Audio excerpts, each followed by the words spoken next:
السلام عليكم ورحمة الله وبركاته. الحمد لله نحمده ونستعينه ونستغفره ونعوذ بالله من شرور أنفسنا ومن سيئات أعمالنا. من يهده الله فلا مضل له ومن يضلل فلا هادي له. ونشهد أن لا إله إلا الله وحده لا شريك له ونشهد أن سيدنا ومولانا محمدا عبده ورسوله. اللهم صل على سيدنا مولانا محمد طب القلوب ودوائها وعافية الأبدان وشفائها ونور الأبصار وضيائها وعلى آله وصحبه وسلم. أما بعد فقد قال الله تعالى في القرآن العظيم الفرقان المجيد: أعوذ بالله من الشيطان الرجيم. بسم الله الرحمن الرحيم. والله خلق كل دابة من ماء. قال النبي صلى الله عليه وسلم: أفضل الصدقة سقي الماء، أو كما قال عليه الصلاة والسلام. صدق الله العظيم وصدق رسوله النبي الكريم. سبحانك لا علم لنا إلا ما علمتنا إنك أنت العليم الحكيم. رب اشرح لي صدري ويسر لي أمري واحلل عقدة من لساني يفقهوا قولي. إن أريد إلا الإصلاح ما استطعت وما توفيقي إلا بالله. புகழனைத்தும் அல்லாஹ் ஒருவனுக்கு உரித்தாகட்டுமாக. ஸலாத் என்னும் கருணையும் சலாம் என்னும் ஈரேற்றமும் ஈருலக சர்தார் எம்பெருமானார் ரசூலே கரீம் ஸல்லல்லாஹு அலைஹி வஸல்லம் அவர்கள் மீதும் அவர்களுடைய அடிச்சுவடுகளை கடுகளவுக்கு சகாத வாழ்ந்து வந்த உத்தம சத்திய சஹாபாக்கள், தாபிஈன்கள், தபா தாபிஈன்கள், நபிமார்கள், வலிமார்கள், ஷஹீதுகள் மற்றும் நம் அனைவர்கள் மீதும் ஏனைய இஸ்லாமியர்கள் மீதும் என்றென்றும் நிலவட்டுமாக. ஆமீன். பிறருக்கும் பெருமதிப்பிற்கும் உரிய பெரியவர்களே, அல்லாஹ் நல்லடியார்களே, அல்லாஹ் ஷானஹு வ தஆலா 24வது சூராவின் 45வது திருவசனத்தில் சொல்வான்: வல்லாஹு ஹலக குல்ல தாபத்தின் மிம்மா. அல்லாஹ் ஷானஹு வ தஆலா ஒவ்வொரு உயிரினத்தையும் நீரிலிருந்தே படைத்திருக்கிறார். நீரை சார்ந்ததாகவே அமைத்து வைத்திருக்கிறார். நீரின்றி அமையாத உலகு என்று சொல்வதை போல எல்லா ஜீவராசிகளுக்கும் தண்ணீர் மிக அவசியமான ஒன்றாக இருக்கிறது என்பதை அல்லாஹ் உணர்த்துவார். அறிவியல் ரீதியாகவும் நீர் எவ்வளவு அதிமுக்கியத்துவம் வாய்ந்தது என்பது சுட்டிக்காட்டப்பட்டிருக்கிறது. பொதுவாகவே தான தர்மங்கள் குறித்து அதிகம் பேசுகிற இஸ்லாம் தர்மத்தில் சிறந்த தர்மமாக நபிகள் நாயகம் ரசூலுல்லாஹி ஸல்லல்லாஹு அலைஹி வஸல்லம் அவர்கள் சொல்வது அஃலலு ஸதகத்தி ஸக்யுல் மா. சதகாக்களில், தான தர்மங்களில் சிறந்தது தண்ணீர் புகட்டுவது, தேவைப்படுபவர்களுக்கு நீர் வழங்குவது என்று கண்மணி நாயகம் ரசூலுல்லாஹி ஸல்லல்லாஹு அலைஹி வஸல்லம் அவர்கள் சொல்வார்கள். காலத்தினுடைய மாற்றத்தின்படி நாளுக்கு நாள் வெப்பமும் தாகமும் அதிகரித்துக் கொண்டிருக்கிற இவ்வேளையில் மார்க்கம் அதிகமாக தண்ணீர் தேவைப்படுபவர்களுக்கு நம்மால் இயன்ற அளவு நீர் புகட்டுவதை அவசியமாக்குகிறது. ஐயுமா முஸ்லிமின் சகா முஸ்லிமன் அலா லமஇன் சகாஹுல்லாஹு மினர் ரஹீகில் மக்தூம் என்பார்கள் பெருமனி நாயகம் ரசூலுல்லாஹி ஸல்லல்லாஹு அலைஹி வஸல்லம் அவர்கள். தாகமாக இருக்கிற நிலையில் ஒரு முஸ்லிமுக்கு ஒருவன் தண்ணீர் புகட்டுமானேயானால் அல்லாஹ் ஜல்ல ஷானஹு வ தஆலா அவனுக்கு நாளை மறுமையில் முத்திரையிடப்பட்ட சுத்தமான மதுவை வழங்குவான், உயர்தரமான நீரை கொடுப்பான் என்று கண்மணி நாயகம் ரசூலுல்லாஹி ஸல்லல்லாஹு அலைஹி வஸல்லம் அவர்கள் சொல்வார்கள். மற்றொரு ஹதீஸில் லைஸ ஸதகத்தன் அஅலம அஜ்ரம் மினல் மா. தண்ணீர் கொடுப்பதை போல தர்மங்களில் சிறந்த தர்மம் வேறு எதுவும் இல்லை என கண்மணி நாயகம் ரசூலுல்லாஹி ஸல்லல்லாஹு அலைஹி வஸல்லம் அவர்கள் சொல்லி காட்டுவார்கள். நீர் அவ்வளவு முக்கியத்துவம் வாய்ந்ததாக இருப்பதினால் தண்ணீரை தர்மம் செய்வதும் தண்ணீரை கொடுப்பதும் தாகித்தவர்களுக்கு நீரருந்து செய்வதும் அவ்வளவு முக்கியத்துவம் வாய்ந்த ஒன்றாக கருதப்படுகிறது. அதே சமயம் தண்ணீரை சேமிப்பது, தண்ணீரை வீண்விரயம் செய்யாமல் இருப்பது அதுவும் மிக முக்கியம். மார்க்கம் எந்த அளவுக்கு தர்மத்திற்கு முக்கியத்துவம் கொடுக்கிறதோ அந்த அளவு இஸ்ராஃபை தடுக்கிறது, வீண் விரயங்களை தடுக்கிறது. வீண் விரயத்தினால் மனிதன் தனக்குத்தானே தீங்கிழைத்துக் கொள்வதாக மார்க்கம் சொல்கிறது.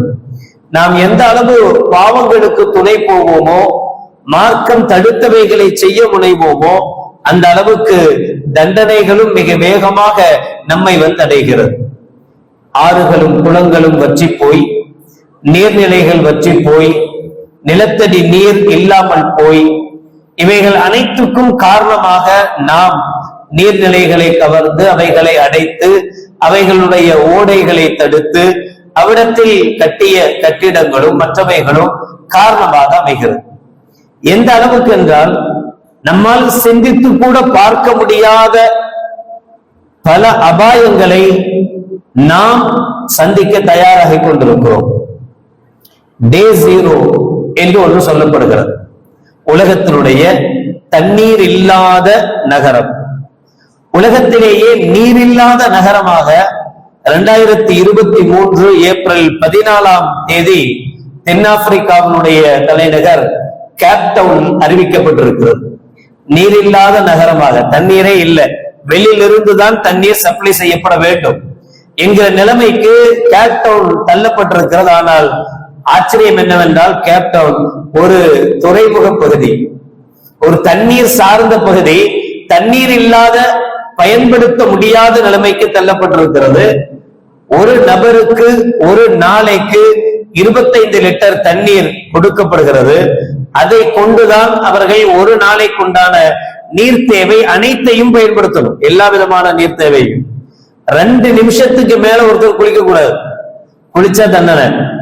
என்னவெல்லாம் நாம் இப்படியெல்லாம் நடக்குமா என்று யோசிப்போமோ அதுவெல்லாம் நாம் வாழ்ந்து கொண்டிருக்கிற இந்த காலத்தில் நடந்து கொண்டிருக்கிறது என்பது யதார்த்தம். முதல் டே 0 என்கிற அந்த தண்ணீர் இல்லா நகரமாக கேப்டவுன் அறிவிக்கப்பட்டிருக்கிறது. 2018 ஆண்டு நேச்சர் இதழ்ல மார்டினா ஃப்ளூர்க் மற்றும் அவர்களுடைய குழுவை சார்ந்த விஞ்ஞானிகள் ஒரு அறிக்கை ஒன்று தாக்கல் செய்திருக்கிறார்கள். ஆச்சரியத்திலும் ஆச்சரியமாக இருக்கிறது. அதி பயங்கரமான இந்தியா பாகிஸ்தான் போர் கூட நமக்கு அவ்வளவு பயத்தை தராது. அதை விட அதிகம் பயப்பட வேண்டிய ஒரு சூழலை, ஒரு விஷயத்தை இந்த அறிக்கை நமக்கு சொல்கிறது. 2050 ஆண்டுக்குள்ளாக, 2050 ஆண்டுக்குள், ரொம்ப தூரம்லாம் இல்ல, 25 ஆயிடுச்சு, இன்னும் 25 வருஷத்துக்குள்ளாக 2050 ஆண்டுக்குள்ளாக 2வது பெரிய நீர் பற்றாக்குறை நகரமாக ஜெய்ப்பூர், இந்தியாவினுடைய ஜெய்ப்பூர் திகழும். இப்ப எங்கோ நடக்கிற ஒரு செய்தி, சவுத் ஆப்பிரிக்கால கேப்டவுன்ல தண்ணீரே கிடைக்கலையா, வெளியிலே தண்ணீர் வருதா, 2 நிமிஷத்துக்கு மேல குடிக்க கூடாதா, அதிகப்படியான கார் வாஷ் பண்ணக்கூடாது, எவ்வளவு விஷயங்கள், சட்டத்திட்டங்கள். நீங்க கூகுள்ல போய் சர்ச் பண்ணி பாருங்க, டே 0 போடுங்க, சவுத் ஆப்பிரிக்காவுடைய கேப்டவுன் காட்டுது. கேப்டவுன்ல என்னென்ன தடைகள் இருக்கிறது, தண்ணீருக்கு லிமிட், இந்த தண்ணியை இப்படிதான் செலவு பண்ணணும், இவ்வளவுதான் செய்யணும், இதுக்கு மேல பண்ணக்கூடாது, அதெல்லாம் படிச்சுட்டு கொஞ்சம் நாம வாழ்கிற வாழ்க்கையை நினைச்சு பார்த்தா சொர்க்கத்துக்கு மேல ஒரு வாழ்க்கை வாழ்ந்தா அது நம்மளத்தான் இருக்கும் போல தெரியுது. அவ்வளவு தண்ணி உபயோகம் நம்மிடத்தில் இருக்கிறது, நீர் உபயோகம் அவ்வளவு இருக்கிறது. ஆனால் அது எவ்வளவு எச்சரிக்கையை தருகிறது தெரியுமா நமக்கு? பெரிய நீர் பற்றாக்குறை நகரமாக இந்தியாவினுடைய ஜெய்ப்பூர் திகழும். 3வது நகரமாக பெங்களூர் திகழும். இந்த அடிப்படையில 14வது ஜோத்பூர், இந்த லிஸ்ட்ல 20வது பெரிய நகரமாக சென்னை திகழும் என்று அந்த அறிஞர் புரிஞ்சு வருகிறது.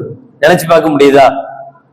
தண்ணியே இல்லாத, எத்தனை அடி போர் போட்டாலும் சரி தண்ணி வராது, எத்தனை அடி போர் போட்டாலும் குடிப்பதற்குண்டான புழங்குவதற்குண்டான சரியான நீர் கிடைக்காது, அந்த நிலைமைக்குண்டான ஆபத்து இருக்கிறது என்பதை விஞ்ஞானபூர்வமாக அறிக்கை தாக்கலின் மூலமாக சொன்ன விஷயங்கள். 2018 தான் ஒருவேளை சவுத் ஆப்பிரிக்காவினுடைய கேப்டவுன் ஒருவேளை முதல் டே 0வாக அறிவிக்கப்படலாம் என்று விஞ்ஞானிகள் சொன்னார்கள். 23 ஏப்ரல்ல அறிவிக்கப்பட்டு விட்டது. 18 சொன்ன விஷயம் 5 வருடங்களுக்குள்ளாக 5 ஆண்டுகளுக்குள்ளாக எப்படி தீர்மானிக்கப்பட்டதோ, எப்படி முடிவு செய்யப்பட்டதோ, அதே போல சவுத் ஆப்பிரிக்காவினுடைய கேப்டவுன் 0 டே 0வாக தண்ணீர் இல்லாத நகரமாக அறிவிக்கப்பட்டுடுச்சு. அதே குழு இப்படி சொல்கிறது 2050க்குள்ளாக 20வது இடத்தில் சென்னை திகழ்கிறது. சென்னை இருக்கிறது. தண்ணீரே கிடைக்காத நகரமாக அது மாறி போகலாம். மார்க்கம் அதனால்தான் இஸ்ராஃபை அவ்வளவு வலியுறுத்துகிறது. நமக்கு ஆச்சரியமாக இருக்கும் ஒரு விஷயத்தை பார்த்தா. கண்மணி நாயகம் ரசூலுல்லாஹி ஸல்லல்லாஹு அலைஹி வஸல்லம் அவர்கள் சொல்வார்கள், ஓடுகிற ஓடையில் தண்ணி ஓடிக்கிட்டே இருக்கு. ஓடுகிற ஓடையில் ஒருவன் வுது செய்யும் போது 3 தடவைக்கு மேலாக தன்னுடைய கையை உள்ளே முக்கி எடுத்தால் அது இஸ்ராஃப். 3 தடவை வுது செய்யும் போது கழுவுறது சுன்னத்து. 4வது தடவை கைய முக்கி எடுத்தால் அது இஸ்ராஃப், வீண் விரயம். ஓடுற தண்ணியில கைய முக்கி எடுக்கிறதுனால எவ்வளவு தண்ணி குறைஞ்சிரும்? எவ்வளவு தண்ணி குறையும்? இல்ல குறையுமா? ஆல்ரெடி 3 தடவை கழுகப்பட்ட கை, இத 4வது தடவை முக்கிறதுனால என்ன குறைஞ்சிட போகுது, என்ன வந்துட போகுது என்று கேட்க தோன்றுகிறது. ஆனால் நபிகள் நாயகம் ஸல்லல்லாஹு அலைஹி வஸல்லம் அவர்கள் சொன்னார்கள், அது இஸ்ராஃப். ஏன் இஸ்ராஃப்? அதுல நேரம் இஸ்ராஃப், டைம் வேஸ்ட் ஆகும். எவ்வளவு நேரம் உட்கார்ந்துருக்கு, அவ்வளவு நேரம் இஸ்ராஃப் ஆகும், வீண் விரயமாகும், நீர் விரயமாகும். இந்த அளவுக்கு நீர் விரயத்தை சொன்னது. அதுலேயும் மிக குறிப்பாக பள்ளிவாசல்களுக்கு எல்லாம் வந்துட்டா, வக்ஃப் செய்யப்பட்ட இடங்களுக்கு வந்துட்டா, வக்ஃப் செய்யப்பட்ட இடங்கள்ல தண்ணீர் ஹவுதில் நிரப்பப்படுகிறது. பல இடங்கள்ல இப்பவே போர்டு மாட்டிட்டாங்க. பல இடங்கள்ல 1 லாரி தண்ணிக்கு இவ்வளோ சதக்கா செய்யுங்கள் அப்படின்னு போர்டு மாட்டப்பட்ட பள்ளிகளை நீங்க பார்த்திருப்பீங்க. வேலூர்லாம் போனீங்கன்னா கம்பல்சரி மே மாசத்துல லாரி தண்ணில தான் ஹவுஸ் நிரப்பப்படும், தண்ணீர் நிரப்பப்படும். அதுக்குன்னு தனி சதக்காக்கள், தனி வசூல்கள் செய்யப்படும். அதுலதான் செய்வாங்க, போட்டு போடுவாங்க. அதிகப்படியாக தண்ணீரை இஸ்ராஃப் செய்யாதீங்க, வீண் விரயம் செய்யாதீங்க. அங்க 3 தடவைக்கு மேல் கழுகுவது ஹராம். 1 தடவை கழுகுனா ஃபர்து நிறைவேறிடும். 2வது தடவை கழுகலாம். 3வது தடவை சுன்னத்து. ஒவ்வொரு உறுப்பையும் 3 முறை கழுகுவது சுன்னத், அவ்வளவுதான். 4வது தடவை கழுகுனா ஹராம், தப்பு, செய்யக்கூடாது. ஏன்னா இந்த தண்ணி குளிர்ச்சிக்காக வைக்கப்பட்ட தண்ணி அல்ல, அவசிய தேவையான உதுவுக்காக வைக்கப்பட்ட தண்ணீர். இந்த அளவுக்கு மார்க்கம் தண்ணீரை இஸ்ராஃப் செய்வது எவ்வளவு மோசமானது என்பதை சொல்லி காட்டும். சர்வசாதாரணம் ஒவ்வொரு சொட்டு தண்ணீர் அப்படின்னு நினைக்கிறோம். சில டேப்ல பார்த்துட்டு இருப்போம், 4க்கும் தண்ணி சொட்டிக்கிட்டே இருக்கும். அது பாட்டுல டக்கு டக்கு டக்கு டக்குன்னு சொட்டிக்கிட்டே இருக்கும். அதன் மூலமாக எவ்வளவு நீர் விரயம் ஏற்படுது, எவ்வளவு தண்ணி வேஸ்டா போகுது. சில பேர்லாம் குளிக்க போனா 1/2 மணி நேரம் ஆகும், பாத்ரூம்ல இருந்து வெளியே வர மாட்டாங்க. தண்ணி மேல ஊத்துதோ இல்லையோ தெரியாது, ஆனா ஊத்துற சத்தம் மட்டும் கேட்டுக்கிட்டே இருக்கும். ஷவரை திறந்து விட்டா போதும், அது பாட்டுல ஊத்திக்கிட்டே இருக்கும். அது இப்ப கேட்கவே வேணாம், 1க்கு 4 தடவை குளிப்போம். குளிக்கிறதுக்கு சூடாகுதுன்னு போய் குளிக்கிறது, திறந்து விடுறது, எவ்வளவு இஸ்ராஃப். இதுவெல்லாம் ஒரு காலத்தில், ஒரு நேரத்தில் இப்படித்தான் செய்யணும். ரசூலுல்லாஹி ஸல்லல்லாஹு அலைஹி வஸல்லம் ஹதீஸ்களை பாருங்க. ஒரு குவளை தண்ணீர்ல கண்மணி நாயகம் ரசூலுல்லாஹி ஸல்லல்லாஹு அலைஹி வஸல்லம் அவர்கள் தன்னுடைய குளிப்பை நிறைவேற்றி இருக்கிறார்கள். ஒரு ஜக்கு தண்ணி, ஒரு வாளி தண்ணி இல்ல, ஒரு ஜக்கு தண்ணியில குளிப்பை கண்மணி நாயகம் ஸல்லல்லாஹு அலைஹி வஸல்லம் நிறைவு செய்திருக்கிறார், குளிச்சிருக்கிறார். நமக்கு ஒரு வாளி பக்கெட் தண்ணி இருந்தா முகம் கழுவுறதுக்கு மட்டும் பத்தாது. ஒரு வாளி பக்கெட் தண்ணி இருந்தா கூட முகம் கழுவுறதுக்கு கூட பத்துறது இல்லை. அப்ப தண்ணீருடைய அருமையை புரியணும், புரிய வேண்டிய காலத்தில் இருக்கிறோம். உலகம் கிட்டத்தட்ட 3/4 தண்ணீரால் நிரம்பியது என்று சொல்லப்படுகிறது. அவ்வளவு இருந்தாலும் கூட 2.7% மட்டுமே குடிநீராக பயன்படுத்தப்படுகிறது. மற்றதெல்லாம் குடிநீராக பயன்படுத்த முடியாத நிலை இருக்கிறது. இவை எல்லாமே நமக்கு தெரியாத விஷயங்கள் அல்ல, தெரிஞ்ச விஷயங்கள். ஆனாலும் கூட தண்ணீருடைய விஷயத்தில் குறிப்பாக இஸ்ராஃப் மிக மோசமானது. குடி தண்ணீர்ல கூட நமக்கு இஸ்ராஃப் பெருசா தெரியல. மே மாசம் அதிகமாக திருமணங்கள் நடைபெறக்கூடிய மாதங்கள். எவ்வளவு திருமணத்துக்கு, எவ்வளவு கல்யாணத்துக்கு போறோம். வர்றவங்களை கண்ணியப்படுத்தணுங்கிறதுனா அவங்களும் 100 மில்லியா இருந்தது 200 மில்லியா போய் இப்ப மே மாசம் ஆச்சேன்னு 1/2 லிட்டர் தண்ணி கூட வச்சிருக்காங்க சாப்பாட்டுக்காக. 1/2 லிட்டர் தண்ணியில 100 மில்லியை தான் குடிக்கிறோம், 400 மில்லி அப்படியே வச்சுட்டு எஞ்சி போயிடுறோம். அவ்வளவும் குப்பைக்கு தான் போகுது, அது எல்லாமே வேஸ்டா தான் போகுது. அதுல இருந்து ஏதாவது குடிக்கிற தண்ணி, காசு கொடுத்து வாங்குற தண்ணி. சரி, நீங்க எங்க வீட்டு கல்யாணத்துக்கு வந்திருக்கீங்க, பாதி குடிச்சிட்டீங்க, மீதி பாதியை நான் எடுத்து சேமிக்க முடியுமா? என்ன நீங்க பாக்குற பார்வை எப்படி இருக்கும்? கஞ்சப்பைய இதை விட மாட்டாங்க பாரு அப்படின்னு நினைக்கிறோம். ஆனா அது இஸ்ராஃபு, அது வீண்விரயம் என்று உணர தெரியுதா? ஒவ்வொரு சொட்டு தண்ணீரும் பாதுகாக்கப்பட வேண்டியது. அல்லாஹ் நம்முடைய கண்களுக்கு முன்னாலேயே காட்டுறான் இந்த தண்ணீருடைய விளைவு என்ன, தண்ணீர் இல்லாமல் போனால் அதனால என்ன பிரச்சனைகள். சென்னை போன்ற சிட்டிகள்ல ஆய்வின்படி சொல்லப்படுகிற விஷயம், ஒரு மனிதன் தன்னுடைய சம்பாத்தியத்தில் 15% குடிதண்ணீருக்கு மட்டும் செலவழிக்கிறான் என்று ஒரு ஆய்வு சொல்கிறது. எவ்வளவு மாச சம்பளம் வாங்குறோமோ, மாச சம்பளத்தில் மாசம் எவ்வளவு சம்பாதிக்கிறோமோ அந்த சம்பாத்தியத்தில் அவரவர்களுடைய தேவைக்கேற்ப சுமார் 15% பணத்தை குடிதண்ணீருக்காக வேண்டி மட்டும் செலவழிக்கிறோம். 2 ரூபாய்க்கு வாங்கின காலம் போய் 5 ரூபாய்க்கு வாங்கின காலங்கள் போய் 25 ரூபாய்க்கு வாங்கின காலங்கள் போய் 50 ரூபாய் கேன் என்ற காலம் வந்து மாடியா இருந்தா 55 ரூபான்னு போய் இன்னும் எங்க போய் நிக்கும் தெரியாது. நம்முடைய சம்பாத்தியத்தில் பெரும்பகுதி குடிநீருக்காக வேண்டி மட்டுமே செலவழிக்கிற நிலை. பல இடங்கள்ல போர்ல தண்ணி இல்ல, கம்பல்சரி லாரி புக் பண்ணி லாரி இத சேர்த்து வச்சு அதிலிருந்து குளிக்க வேண்டிய, அதிலிருந்து புழங்க வேண்டிய அவசியத்தை பல இடங்களில் பார்க்கிறோம், பல இடங்களை அனுபவிக்கிறோம். அனுபவிச்சு கூட நமக்கு புத்தி வர மாட்டேங்குது. அதனுடைய அவசியம் என்ன, நீருடைய அவசியம் என்ன என்பது புரியல. அப்ப நீர் அந்த அளவுக்கு பாதுகாக்கப்பட வேண்டியது. அதே போல குடிதண்ணீர் விஷயத்தில் அதிகமாக நாம நம்மளுடைய அதிகமாக நாம குடிக்கிறத மட்டுமல்லாம யார் தேவை உள்ளவர்களோ அவர்களுக்கு கொடுப்பது. நபிகள் நாயகம் ஸல்லல்லாஹு அலைஹி வஸல்லம் சொன்னாங்க, மன் அத்தஅம அகாஹு ஹத்தா யுஷ்பிஹு வஸகாஉ மினல் மாஇ ஹத்தா யுர்வியஹு பஅதஹு அல்லாஹு மினன் நார் சபஅ ஹனாதிக். யார் ஒரு மனிதன் இன்னொரு மனிதனுக்கு வயிறு நிறைய உணவளிப்பானோ அல்லது தாகம் தீர தண்ணீர் வழங்குவானோ அவனுக்கு அல்லாஹ் ஜல்லஷானஹு வ தஆலா 7 ஹந்தக் அளவுக்கு அவனுக்கும் நரகத்துக்கும் மத்தியில் அகலியை ஏற்படுத்தி விடுவான். ஒரு அகலியினுடைய அளவு மாபைன குல்ல ஹந்தக்கின் மசீரத்து மிஅத்தி ஆமீன், 100 வருட தொலை தூரம் இருக்கும். அப்ப 7 அகலினா 700 வருட தொலை தூரமாக. எதுக்காக? ஒருத்தருடைய தண்ணீர் தாகத்தை, ஒரு மனிதனுடைய தாகத்தை தீர்த்தால் அல்லாஹ் ஜல்லஷானஹு வ தஆலா நமக்கு கொடுக்கிற கிஃப்டாக கண்மணி நாயகம் ரசூலுல்லாஹி ஸல்லல்லாஹு அலைஹி வஸல்லம் அவர்கள் சொல்றது என்ன? 700 வருட தொலைதூர அளவுக்கு நமக்கும் நரகத்துக்கும் மத்தியில் உண்டான இடத்தை அல்லாஹ், தூரத்தை அல்லாஹ் மாற்றி விடுவான். ஆயிஷா ரலியல்லாஹு தஆலா அன்ஹா அவர்களுடைய அறிவிப்பில் சொல்வார்கள், ஸல்லல்லாஹு அலைஹி வஸல்லம் அவர்கள் சொன்னார்கள், மன் ஸகா முஸ்லிமன் ஷர்பத்தன் மின் மா ஹைது யூஜதுல் மாஉ ஃபகஅன்னமா அத்தக ரகபத்தன். சர்வசாதாரணமாக தண்ணீர் கிடைக்கிற நாளில், பக்கத்திலேயும் தண்ணி கிடைக்கும், நாம தான் தண்ணி கொடுக்கணும்னு அவசியம் இல்லை, எங்க பார்த்தாலும் தண்ணி கிடைக்கிறது என்கிற நாளையில் ஒருவன் இன்னொரு முஸ்லிமுக்கு தாகம் தீர்த்தால், தண்ணீர் கொடுத்தால், ஃபகஅன்னமா அத்தக ரகபத்தன், அவன் ஒரு அடிமையை உரிமை விட்ட நன்மையை பெறுகிறான். ومن سقى مسلما شربة من ماء حيث لا يوجد الماء فكأنما أحياها. தண்ணீர் கிடைக்காத நாளில் ரொம்ப கஷ்டப்பட வேண்டியது இருக்கு, கேட்டா கூட தரமாட்டாங்கிறாங்க, எந்த இடத்துக்கு உள்ள போனாலும் விரட்டுறாங்க, தண்ணி கிடைக்கல என்பது போன்ற நேரத்தில் ஒரு மனிதனுக்கு ஒருவன் தாகம் தீர்த்தால் அவனை உயிர் வாழ வைத்தவனை போன்ற நன்மையை அந்த மனிதன் பெறுகிறான் என்றார்கள் கண்மணி நாயகம் ரசூலுல்லாஹி ஸல்லல்லாஹு அலைஹி வஸல்லம்.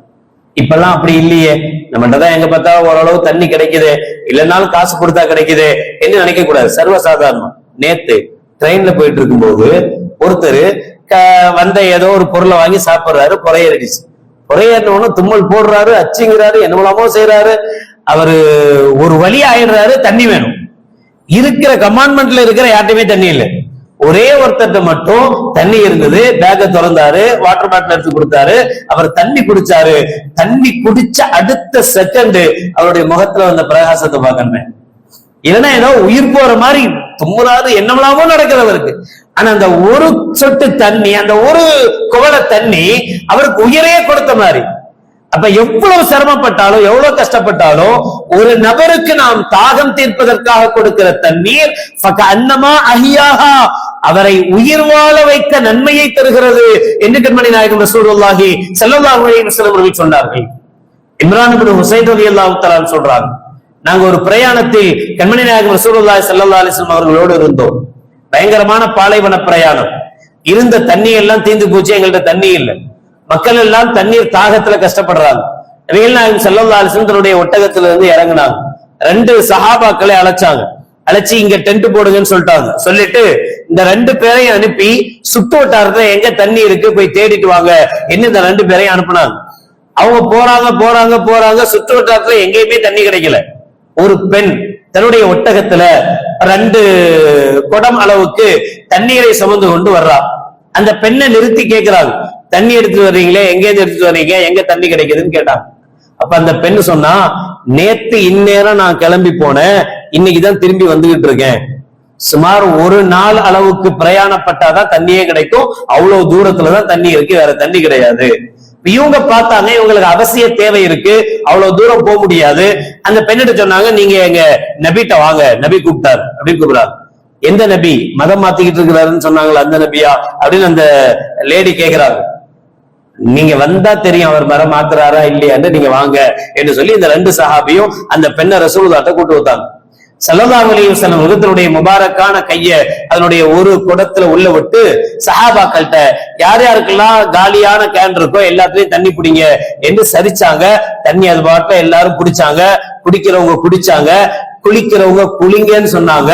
எல்லோரும் குளிச்சாங்க. எல்லாம் போக அந்த தண்ணீர் அப்படியே இருந்தது. ஸல்லல்லாஹு அலைஹி வஸல்லம் அந்த பெண்மணிட்ட சொல்றாங்க, தஅலமீன மா ரஸக்னா மின் மாஇக ஷைஆ வலாக்கின்னல்லாஹு ஹுவல்லதி அஸ்கானா. ஒரு சொட்டு தண்ணி கூட நாம உன் தண்ணில இருந்து குறைக்கல. ஸல்லல்லாஹு அலைஹி வஸல்லம் விரலின் பரக்கத்தால் தண்ணி அவ்வளவு வந்துகிட்டே இருந்தது. கடைசியில வைக்கும் போது தண்ணி அதே அளவுக்கு இருந்தது, கொஞ்சமும் குறையல. ஸல்லல்லாஹு அலைஹி வஸல்லம் சொல்றாங்க, உன் தண்ணியை நாங்க கொஞ்சம் கூட குறைக்கல. வலாக்கின்னல்லாஹு ஹுவல்லதி அஸ்கானா, அல்லாஹ் தான் எங்களுக்கு நீர் புகட்டினார் என்று ஸல்லல்லாஹு அலைஹி வஸல்லம் சொன்னாங்க. இந்த அதிசயமான காட்சியை அந்த பெண்ணு பார்த்துக்கிட்டே இருக்கா கண் கொட்டாம. முடிச்சிட்டு அந்த பெண் தன்னுடைய கூட்டத்தாட்ட போகும்போது சொன்னா, ஃபவல்லாஹி இன்னஹு லரசூலுல்லாஹி ஹக்கா, சத்தியமாக அவர் அல்லாஹ்வுடைய தூதர் தான் நான் கண்டுபிடிச்சிட்டேன் அப்படின்னு சொல்லி இருந்தாங்க. சில வருடங்களுக்கு பிறகு நபிகள் நாயகம் ஸல்லல்லாஹு அலைஹி வஸல்லம் அவர்கள் அந்த வழியாக வரும்போது அங்க ஒரு போர் நடக்க வேண்டிய அவசியம் ஏற்படுகிறது. அப்ப ஸல்லல்லாஹு அலைஹி வஸல்லம் சொல்றாங்க, இந்த கிராமத்தை சார்ந்தவர்களுக்கு எந்த தொல்லையும் கொடுக்க கூடாது. ஏன்னா அந்த கிராமத்தில் தான் நமக்கு அன்றொரு நாள் தண்ணி கொடுத்த பெண்மணி இருக்கிறா, அதனால அவளை காயப்படுத்த கூடாதுங்கிறதுக்காக அந்த கிராமத்தையே நீங்க தொடக்கூடாது, டச் பண்ணக்கூடாது என்ன நபிகள் நாயகம் ஸல்லல்லாஹு அலைஹி வஸல்லம் அவர்கள் சஹாபாக்களுக்கு கட்டளையிட்டார்.